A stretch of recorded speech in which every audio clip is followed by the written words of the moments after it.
এই করে এই তো আমি এখানে বসে আছি 24 পরগনার আপনার দিকে জয়নগর ঠাকুরপুরে আমার উস্তাদ মুফতি মুসলিম সাহেব মুফতি বিখ্যাত আলেম মুড়ি খেতে খেতে সারা মোল্লা জামি গ্রামারের কিতাব পড়াতেন। তার চাচাতো ভাই মৌলানা আব্দুর রশিদ আমাকে গুলিস্তা পড়িয়েছেন। একদিন আমার এইখানে আমি যখন পড়তে এলাম কলকাতায়, এইখানে কিছু ছিল না, 2-4টা, আর এইখানে এইগুলো সব ফাঁক।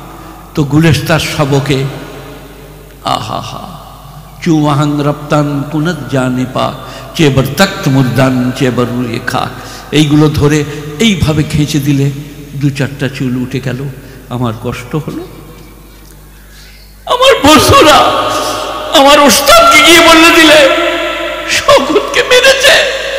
তিনি বললেন আব্দুর রশিদ পড়াতে পারবি না তো মারছিস কেন ছেলেটাকে? এত ভালোবাসতেন। আমি কলকাতা নেদা ইসলাম হাজি গোলাম রসুলের মাদ্রাসায় পালিয়ে গেলাম বাবুর্চির সঙ্গে ঝগড়া করে। তিনি 4টা ছেলে পাঠিয়ে আমাকে ধরে নিয়ে এলেন। আমার সাথীরা বলছিল, মুসলিম সাহেব ক্লাসে বলছিলেন আমার 7টা মেয়ে, একটা মরে গেলে আমি এত কষ্ট পেতাম না, শওকত কেন গেল?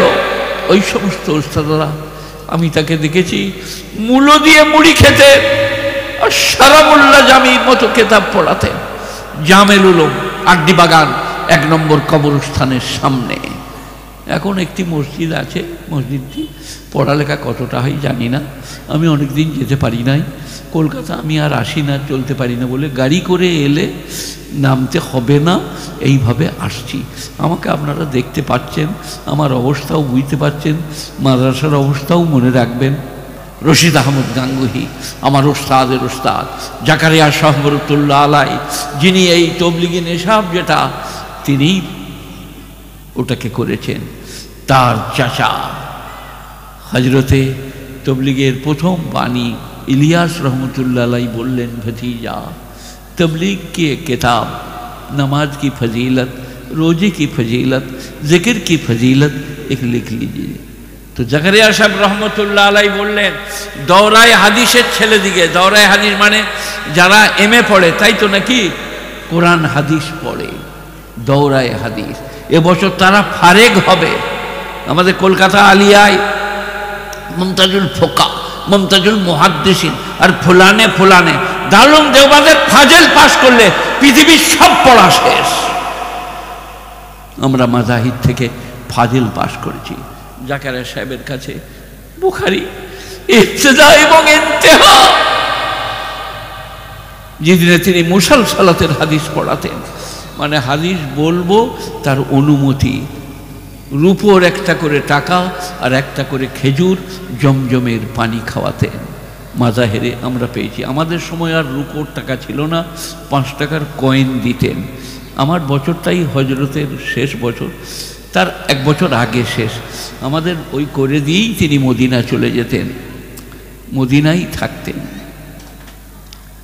সেই কারণে জান্নাতুল বাকিতে তার কবর আছে। আর হোসেন আহমদ মাদানী রাব্বাজান, মাদানী সাহেব যাকে আমরা বলি, 14 বৎসর মদিনায় বুখারী পড়িয়েছেন আর 3 বৎসর যাতায়াত, কখনো ভারত এসছেন কখনো গেছেন, মোট 17 বৎসর। ওলামারা কি করেছে শুনলে অবাক হবে। কি করে হাফেজ হলো, কে হাফেজ করলো, কিভাবে এই বুদ্ধি পেল, অবাক হয়ে যাবে। রশিদ আহমদ গাঙ্গুহির খাদেমা দরজায় দাঁড়িয়ে আছেন ছেলে কোলে করে। আর আপনাদের মতো কোনো হাজি সাহেব, এইখানে আজ বহুত হাজি সাহেব এসেছিলেন, আল্লাহ তাদের ভালো করুক। আমি 16 আর 18, একটা হজ একটা ওমরা, তো হাজি সাহেবরা এসেছিলেন। রশিদ আহমদ গাঙ্গুহির কাজের মেয়েটা, কাজ করুনি, নোকরানি, ছেলে কোলে করে দরজায় দাঁড়িয়ে আছে। আর এরকম এক ভদ্রলোক পেরিয়ে যাচ্ছেন, বলে क्या बात है, बच्चे सूखा मुखा, चेहरा मुरझाई। बोले 3 दिन हजरत के घर में खाना नहीं पका। সঙ্গে সঙ্গে তিনি গমের আটা, খেজুর, ঘি আর যত যা দরকার 1 থলি এনে মেয়েটার হাতে দিলেন। बोले ये आप घर में दे दीजिए। बोले आपके बारे में? बोले कुछ नहीं, एकदम दे दो। রুটি পেকেছে মারাত্মক, हजरत के दिए थे। हजरत बोले ये सब खाना कहां से आ गया? रशीद के घर में ये खाना कहां से आया? बोले हमको मालूम नहीं, आपका नौकरानी ने कौन उसके हाथ में दे गया, यहां पहुंचाया। बोले अच्छा बुलाओ। बोले हजरत हमारा कुछ कसूर नहीं, हम दरवाजा में खड़ी थी, एक आदमी जा रहे थे, पूछा बच्चे इतने दुबला पतला क्यों है? मैंने कह दिया कि उसके घर में 3 दिन खाना नहीं पका, तो वो बाजार से थैली लाके हमारे हाथ में दे दिया। तुम हमारी भेद को, अंदरूनी बात को बाहर में क्यों डाला? जाओ तुम्हारा नौकरी शेष, खत्म, यहां से चली जाओ, यहां नहीं रखूंगा। जो बात मैं अपने सीने में छुपा के रखा, मैं अपने इस वक्त की ये कंजूसी की, ये कोताही की बात किसी को नहीं बताऊंगा। तूने क्यों बता दी? बोला हजरत मैंने तो ये नहीं जाना। उसने पूछा बच्ची की हालत क्यों ऐसे है, तो मैंने कह दिया 3 दिन खाना नहीं पका। ओह रशीद अहमद गंगोही, हज मौलाना याहिया साहेब, তিনি हज मौलाना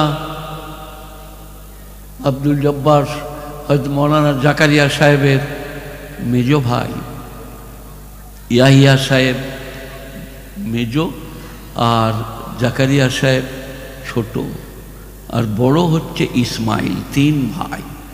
ইয়ে মৌলানা তবলিগ জামাতের যে নাম বললাম তার 3টি ছেলে, একটি হচ্ছে ইয়াহিয়া সাহেব, একটা জাকারিয়া সাহেব আর একটা মোহাম্মদ বা ইসমাইল, 3 ভাই। তো জাকারিয়া সাহেবকে বলতেন একে আপনার জায়গায় हज मौलाना जकारिया साहब रहमतुल्लाह अलैह के जकारिया याहिया साहब के, अरे तुमने तो हमारा सब लूट लिया जकारिया, तुम्हारा बेटा भी बेटी भी सब हाफिजे कुरान, जकारिया साहब के घर के बहू भी बेटी भी हाफिजा, तुमने हमारा सब लूट लिया। उस्ताद बोलছেন রশিদ আহমদ গাঙ্গুহি জাকারিয়া সাহেব রহমতুল্লাহ আলাইকে, তিনি ফারেক হলেন বুখারী, তারপরে আবার বললেন হোসেন আহমদ মাদানির কাছে আর একবার দেওবন্দে গিয়ে পড়বো। এই সমস্ত আমাদের আকাবিরিল্লাহ বুজুর্গানে জিন্দা, এই হাফেজে কোরআনের তরিকা, এই মাদ্রাসা, এই কলকাতার মানুষের আখলাক, আদর্শ, চরিত্র, দান ধ্যান, আমাদের যারা আসেন, এই হাফেজ সাহেব আসেন রমজানে, আপনাদের আখলাকের কথা বলেন, लाइन दिए बुश करिए ज़कातेर टाका लीजिए भाई हाफिज जी आपका मदरसा, बल बर्दवान में मौलवी शौकत साहब का मदरसा है, बहुत बड़ा मदरसा है, दौरा हदीस तो नहीं है लेकिन शरामुल्लाह जामी तक तालीम है। गुणीजनेरा ज्ञानीजनेरा न्यायनिष्ठमनेरा আমাদের বছর শেষ হচ্ছে বলে কাঠ শেষ হয়ে গেছে, আমরা লড়ি করে কিনি। মাদ্রাসায় কাঠ পড়েছিল এখানে ওখানে, আমাদের একটা মোল সাহেব मौलाना मसीहुर रहमान साहेब 4टा ছেলে নিলেন, কাঠগুলো গাড়িতে চাপালেন, নিজে গেলেন। আমরা নামাজ পড়ে বেরুচ্ছি, তখন উনি এলেন, গোসল করেন নাই, খান নাই, দিয়ে তারপরে কাঠগুলো ফেলে নিয়ে এলেন। 2-4 কুইন্টাল বা 2 কুইন্টাল যাই হয়েছে এই 2-4 দিন চালাবার জন্য। কারো যদি মনে হয় মৌলভী শওকতের হাতে কুরসা জামে আরাবিয়া দারুল উলুমের জন্য কিছু দেবো, আর হাফেজ সাহেব রমজানে এলে তাকে মনে রাখবো, আমার 2টো কিতাব, একটা হচ্ছে নবীজির জীবনী, মাসুম নবীর জীবনী, আব্বার নাম, আম্মার নাম, চাচির নাম, চাচার নাম, কোথায় নবীজি সাঁতার শিখেছিলেন, নবীজির জীবদ্দশায় কতজন বিবি ছিল, তিনি চলে গেলে কতজন বিবি ছিলেন, সব বইটাতে পাবেন, মাত্র 30 টাকা দাম। আর একটা বই ভারতবর্ষের ওলামায়ে দেওবন্দের বড় বড় আলেম, কে কবে জন্মেছেন, কে কবে মরেছেন, আপনাকে একটা পুরো কুতুবখানা দেখতে হবে তবে পাবেন ওই 30 টাকার বইটাই। আমি হাফেজ সাহেবকে বলেছি কেউ যদি 2টো বই নেয় 50 টাকায় দিয়ে দেবেন, আমার ওই বই 2টো আছে। আর আজকের আপনাদের এই ভালোবাসাপূর্ণ বক্তব্যে সভাতে যোগদান করতে পেরে আমি নিজেকে খুশি মনে করছি, ওই হাফেজগুলোর জন্য দোয়া করছি। আজকের যিনি ভাষ্যকার ছিলেন আমি অপ্লুত হয়েছি, আমি মনে করি আমি দারুণ বাংলা পড়তে পারি। জর্জনিত, অপমানিত, ঘৃণিত, লাঞ্ছিত, পদদলিত, পরর পিশাচিত কানে আমি দেখলাম আমার থেকে অনেক ভালো বলতে পারেন, সুন্দর গুছিয়ে বললেন। হাজি সাহেবদের কথা, হাফেজ ছেলেদের কথা, আপনাদের সকলের বসার কথা, আপনাদের সকলকে আহ্বান করার কথা। তাই আমি মৌলভী শওকত ইবনে আব্দুল করিম, গরিবের ছেলে, অসহায়, দুর্বল, অশিক্ষিত, সাধারণ, আমার জন্য সবাই দোয়া করবেন। আর আপনাদের এই প্রতিষ্ঠানের জন্যে, মনিরুদ্দিন মিশনের জন্যে সবাই দোয়া করব। এটা তা কিয়ামত থেকে আল্লাহ বাঁকা দান করুক। এখানকার বাসিন্দাদের জন্যে একে বরকতের কারণ করে দেখ। পুদিরহাট বাসীর জন্য বরকতের কারণ হয়ে যাক, মেটিয়া বুরুজের জন্য বরকতের কারণ হয়ে যাক, কলকাতার জন্যে। এই 4টা ছেলে হাফেজ হলো, এরা আবার হাফেজ করবে। এই কারণে কোরআনের হাফেজকে বলা হয় সিলসিলাদর সিলসিলা। আমি তার, সে তার, সে তার, এই করে। এই তো আমি এখানে বসে আছি 24 পরগনার আপনার দিকে জয়নগর ঠাকুরপুরে। আমার উস্তাদ মুফতি মুসলিম সাহেব, মুফতি, বিখ্যাত আলেম, মুড়ি খেতে খেতে সারা মোল্লা জামি গ্রামারের কিতাব পড়াতেন। তার চাচাতো ভাই মৌলানা আব্দুর রশিদ আমাকে গুলিস্তা পড়িয়েছেন। একদিন আমার এইখানে, আমি যখন পড়তে এলাম কলকাতায়, এইখানে কিছু ছিল না, 2-4টা, আর এইখানে এইগুলো সব ফাঁক। তো গুলিস্তার সবকে আহা হা চুমাহাং রপ্তান কুনত জানে পাক চেবর তক্ত মুরদান চেবর খাক, এইগুলো ধরে এইভাবে খেঁচে দিলে 2-4টা চুল উঠে গেল। আমার কষ্ট হলো। আমার বন্ধুরা আমার উস্তাদকে গিয়ে বলে দিলে শওকতকে মেরেছে। তিনি বললেন, আব্দুর রশিদ, পড়াতে পারবি না তো মারছিস কেন ছেলেটাকে? এত ভালোবাসতেন। আমি কলকাতা নেদা ইসলাম হাজি গোলাম রসুলের মাদ্রাসায় পালিয়ে গেলাম বাবুর্চির সঙ্গে ঝগড়া করে। তিনি 4টা ছেলে পাঠিয়ে আমাকে ধরে নিয়ে এলেন। আমার সাথীরা বলছিল, মুসলিম সাহেব ক্লাসে বলছিলেন, আমার 7টা মেয়ে, একটা মরে গেলে আমি এত কষ্ট পেতাম না, শওকত কেন গেল? ওই সমস্ত ওস্তাদরা, আমি তাকে দেখেছি মূলো দিয়ে মুড়ি খেতে আর সারা মোল্লা জামির মতো কেতাব পড়াতেন। জামেল উলুম, আড্ডি বাগান, 1 নম্বর কবরস্থানের সামনে। এখন একটি মসজিদ আছে, মসজিদটি পড়ালেখা কতটা হয় জানি না।